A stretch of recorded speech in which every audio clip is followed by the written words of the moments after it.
For generations, Canada has opened its doors to immigrants. White immigrants.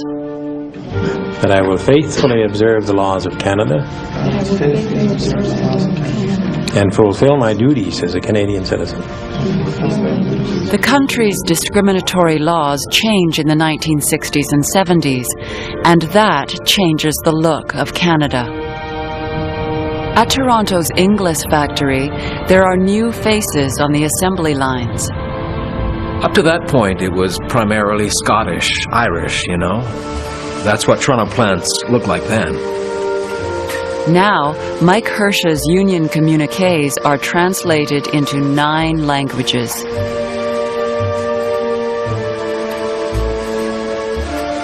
Pauline Flemings from Jamaica gets a job on the dryer line. She makes friends at the plant, but finds that not everyone in her new city is welcoming. I would call up and ask if the apartment was vacant, and at first they would say yes, but by the end of the conversation, suddenly the apartment wouldn't be available. And if you called an hour later or the following day, they would tell you it was still vacant.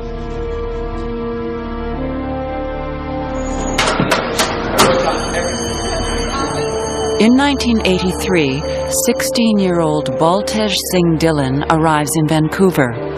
He quickly learns the rules of high school. I think I may have taken all of 5 minutes before realizing that how am I going to get rid of my brown skin? How am I going to get rid of my brown eyes? It was a moment of survival. Survival for my soul, for my spirit, for who I was. Baltej Dhillon's lesson in survival is preparation for what lies ahead. His career plan will challenge the limits of Canada's acceptance. Dhillon wants to become a Canadian police officer in the country's elite force.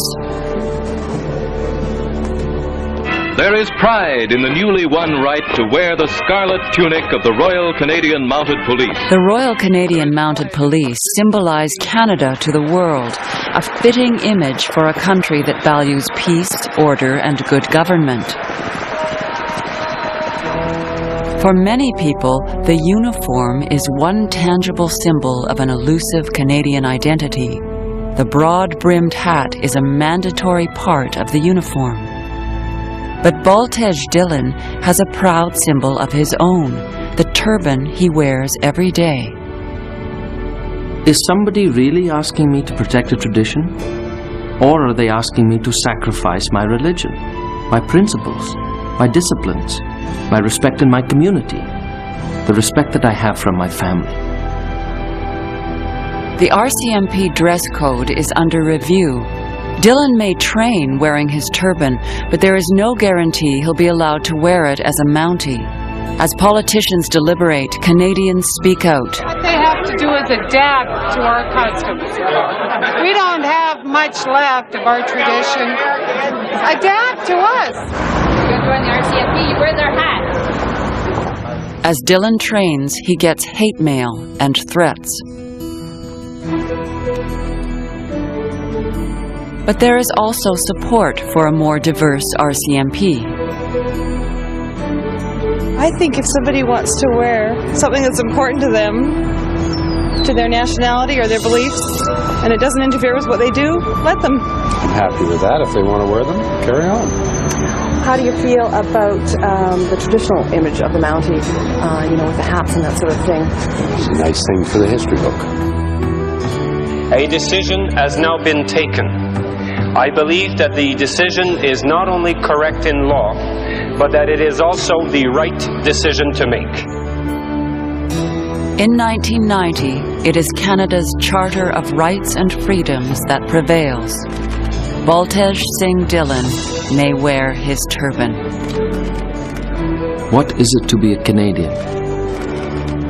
I think ultimately becomes, what is it to be a citizen of this earth?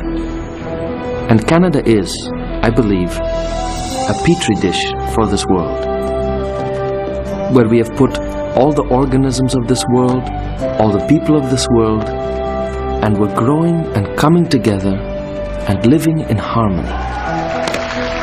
And we are a test sample. And how we do as a country is going to be judged globally.